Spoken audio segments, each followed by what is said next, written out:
ഇത് കണ്ടോ കൂട്ടുകാരെ, ഒരു കോളിഫ്ലവറിൻ്റെ ആ കിളുന്ന ഇലകളെല്ലാം പുഴു തിന്ന് നശിപ്പിച്ച്. ഞാൻ ഇന്നലെ കുറച്ച് ഭയങ്കര ബിസിയായിരുന്നു കേട്ടോ.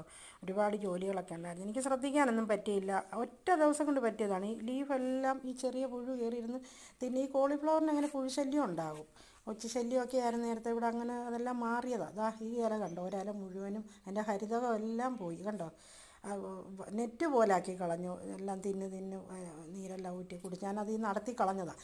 എന്നിട്ട് ഞാൻ പിന്നെ ഇപ്പം ഈ ഒരു പ്ലാന്റ് ഇങ്ങോട്ട് മറ്റുള്ളതിൽ നിന്ന് സെപ്പറേറ്റ് ചെയ്ത് മാറ്റി വെച്ച്. കാരണം അതിൻ്റെ കൂടെ ഇരുന്ന് ഈ പുഴു പിന്നെ അതിലോട്ടും എല്ലാം വ്യാപിക്കുമല്ലോ. നമ്മൾ പിന്നെ നീം ഓയിൽ ചെയ്ത് കൊടുത്താൽ മതി. നീം ഓയിൽ വെളുത്തുള്ളി ചതച്ച് അതിൻ്റെ എമൽഷൻ, നീം ഓയിൽ വെളുത്തുള്ളി എമൽഷൻ ഇതിന് അടിച്ചു കൊടുത്താൽ മതി. ഞാനതൊന്നും ചെയ്തില്ല, കാരണം ഇതുവരെ അങ്ങനെയുള്ള അറ്റാക്കുകളൊന്നും ഇല്ലായിരുന്നു, ശ്രദ്ധിച്ചുമില്ല. പിന്നെ എനിക്ക് ടൈമും കുറവായതുകൊണ്ട് ഇതൊന്നും ചെയ്യാൻ പറ്റിയില്ല. പിന്നെ നമ്മുടെ ചീരകളൊക്കെ ഉഷാറായി നിൽക്കുന്നു. പിന്നെ ഉച്ചവെയിലല്ലേ, എല്ലാവരും വാടിയൊക്കെ നിൽക്കുന്നത് കണ്ടില്ലയോ. എല്ലാവർക്കും വെള്ളമൊക്കെ കൊടുത്താൽ രാവിലെ എല്ലാവർക്കും തണ്ണി കൊടുക്കും. ബാക്കിയുള്ള പരിപാടി മുറ്റത്ത് പ്ലാന്റെല്ലാം മെയിൻ്റെനൻസ് എല്ലാം കഴിഞ്ഞ് വരുന്നത്. അതാ ഇത് കണ്ടോ, ഇത് ഫ്ലവറായി തുടങ്ങിയതായിരുന്നു കേട്ടോ. കണ്ടോ കോളിഫ്ലവറായി വന്ന് എനിക്കങ്ങ് വിഷമം വന്ന്.